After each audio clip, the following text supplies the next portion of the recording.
Здравствуйте, уважаемые зрители! И сегодня у нас опять в студии Антон Бичун, и мы, как договаривались, обсудим тему эмоционального выгорания врача. К сожалению, без спокойного, уравновешенного, уверенного в себе профессионального доктора здоровье населения невозможно.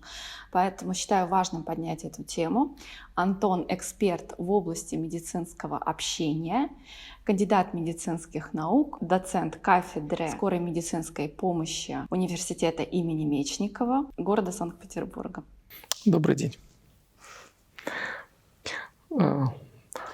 Наверное, нет более важной темы для самого врача, чем эмоциональное выгорание, когда уже решены, понятно, вопросы профессиональной подготовки и умения коммуницировать с пациентом. Это так и есть. Очень важная тема. Мы с вами на прошлой программе обсуждали тему того, что некоторые врачи уходят из специальности, потому что не видят результата своей профессиональной деятельности. То есть они не видят от пациента желания выполнять рекомендации, кто-то не видит желания быть здоровым, да, и мы это обсудили. Как врач может избежать эмоционального выгорания, но при этом сохранить свой профессионализм? Самый важный вопрос. Как быть здоровым и не заболеть? Да. Для того, чтобы ответить на него, полезно понимать причины и предрасположенности. Есть 3 категории врачей, которые могут быть предрасположены к эмоциональному выгоранию. Это первое — педанты. Такой своеобразный синдром отличника. Если человек... Делать все идеально? Делать все идеально. Это хорошо. Это я бы хотел лечиться у такого врача. Но тут есть хитрость. Вот конечный результат зависит не только от действий врача, но еще и от организма человека, причем тех особенностей организма, которые мы не в состоянии учесть. Результат врача подчас зависит от сторонних каких-то медицинских работников, может быть, его коллег, может быть, еще от чего-то, от работы аппаратуры, иногда даже от метеоусловий, например, или от действия внешней среды. Поэтому получается, что конечный результат, в него вкладывается очень много факторов. На все врач повлиять не может. Но врач по натуре, педант, вот этот синдром отличника, он будет очень переживать из-за этого. И он будет переживать каждую какую-то ошибку, не связанную с его работой. Или например, вот мы в прошлый раз с вами говорили о вторичной выгоде заболевания. Казалось бы, врач бьется, все делает для того, чтобы пациент выздоровел, а пациенту выгодно продолжать болеть. И такой вот врач-педант, он будет решать, что это он виноват. С одной стороны, мы воспитываем, когда детей, мы хотим, чтобы они были ответственны за свои действия. Но это поступки взрослого человека, да. Нести и брать на себя ответственность. А при этом можно ли взять на себя 100% ответственность за этот процесс? Конечно, нет. Но человек, который педант по натуре и воспитанный вот с синдромом отличника, он будет так думать, он будет стараться так делать. Результатом этого будет то, что вот эта вот тревожность за результат будет накапливаться. В конечном итоге он получает усталость, он получает бессонницу, и это уже является такой выраженной симптоматикой эмоционального выгорания. Берем другой тип. Давайте предположим, что врач любит выступать, любит быть первым, любит концентрировать на себе внимание. Он такой демонстрационный, такой демонстративный тип. И давайте предположим, что у него рутинная работа. Это как, вот, если помните, то когда мы с вами изучали анатомию и гистологию, а кто-то пришел из студентов и думал, ну вот сейчас он все, вот сейчас уже будет лечить, он тут будет звездой. А выясняется, что это такой каждодневный жуткий труд. Причем этот труд, он нудный, немножко напоминающий конвейер. И вот этот тип психики врача позволит ему не просто с самого начала он вроде бы включается в работу, а потом он быстро устает, он начинает себя заставлять продолжать делать вот эту вот каждодневную, будничную, рутинную работу. Она, можно сказать, его вымораживает, если... Это только потому, что он не звезда? Это потому, что он не ощущает себя звездой. Он должен делать только звездную работу. Он должен находиться все время вот в лучах прожекторов. Если это не так, то он начинает уставать, он становится раздражительным, гневливым, и это уже симптоматика выгорания. Третий тип врача, который склонен выгореть, это, как ни странно, такой эмотивный их называют. Это врач, который не просто его слова эмпатия, сопереживание, сочувствие, он не просто является для него пустым звуком, а он умеет сопереживать, и он сопереживает. А что такое сопереживать? Это взять тяжесть заболевания, боли на себя.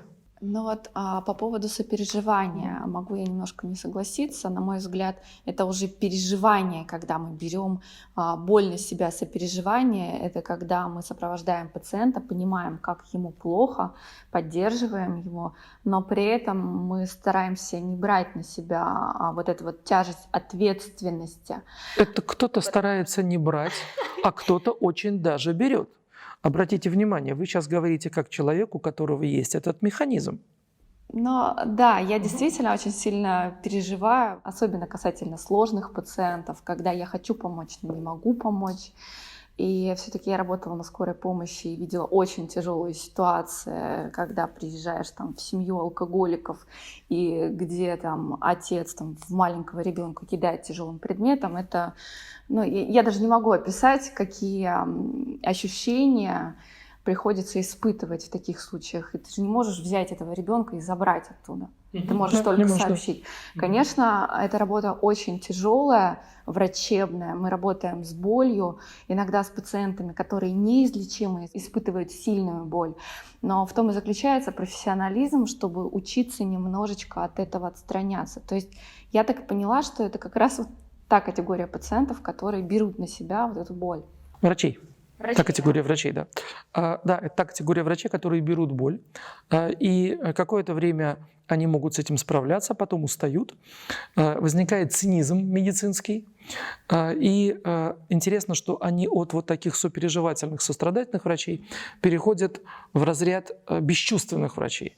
И вот эта великая опасность для них, вот это вот как раз эмоциональное сострадание, сочувствие без защиты, как раз является прямым путем в профвыгорание.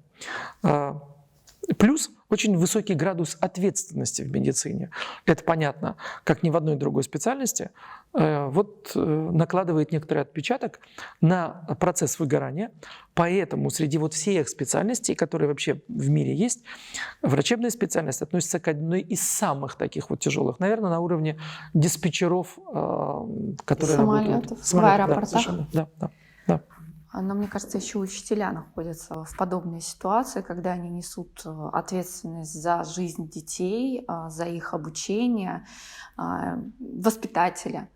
То есть любая специальность, которая требует взятия на себя ответственность за большое количество людей. Или за одного, но очень серьезно. Да. И требует эмоционального выкладывания и огромной концентрации внимания. То есть, конечно, это такое сильное напряжение. Меня вот интересует такой вопрос. Когда мы говорим про врачей, особенно тех специальностей, которым приходится сталкиваться с пациентами неизлечимыми, и врачи иногда, работая в онкоцентрах, сами становятся онкобольными. И вот вопрос заключается, возможно ли как-то дистанцироваться от этой проблемы для того, чтобы врач мог оставаться профессионалом, но при этом не становиться циником? Давайте я попробую сказать другими словами.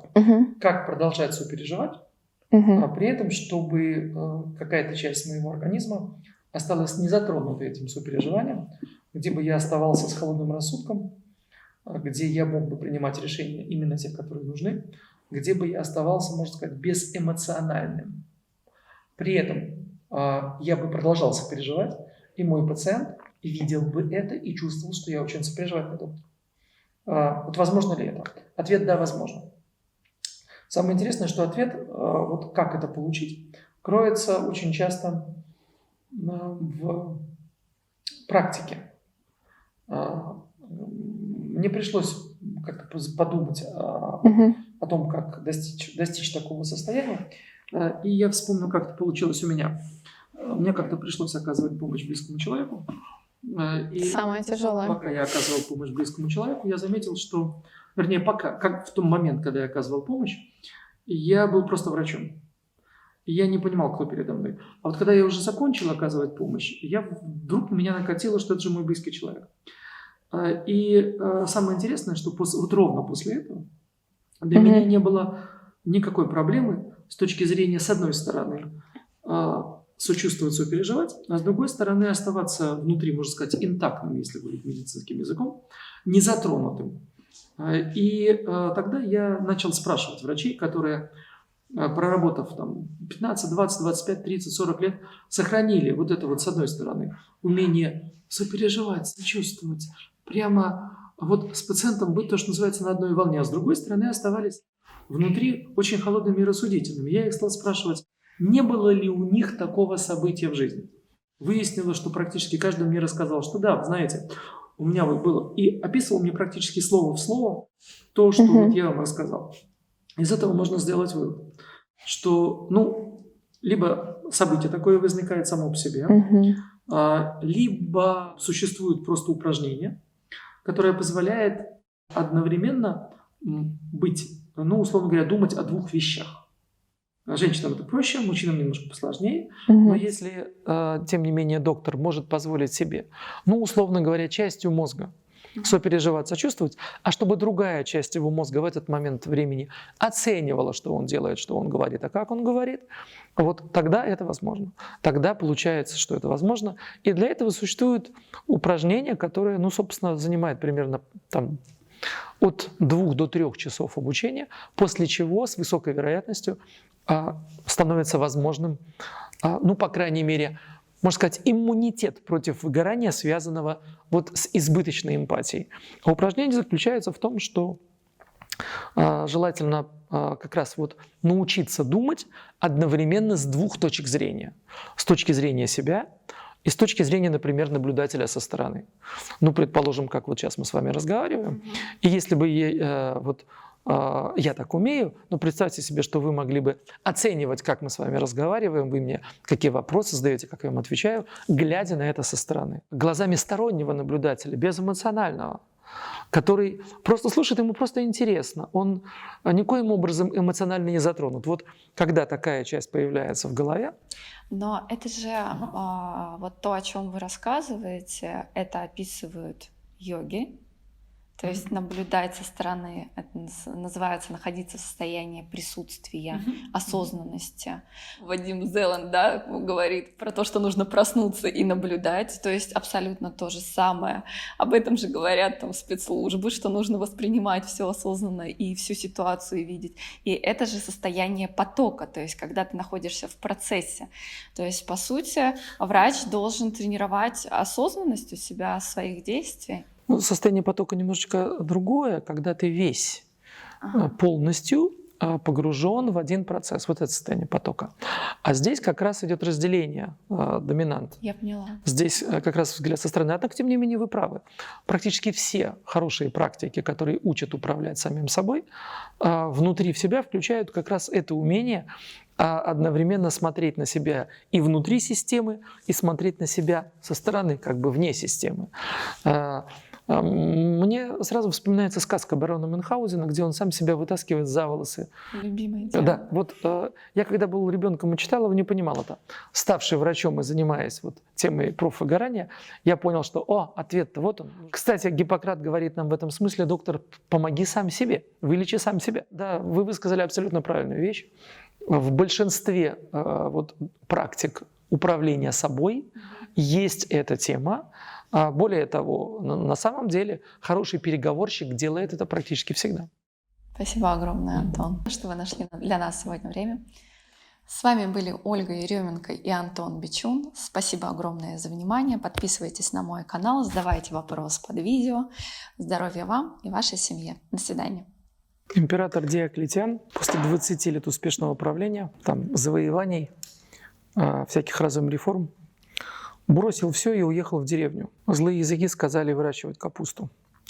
На самом деле он сказал, что ему все надоело. Если бы это происходило сейчас, мы бы сейчас ему поставили диагноз. Состоялось эмоциональное выгорание. Вот то самое, о котором сейчас пойдет речь. Так, все, я записываю. Поехали. Я, может, и двигаться еще буду. Спляшешь нам что-нибудь. Подзарядились. Энергии. Молодцы какие.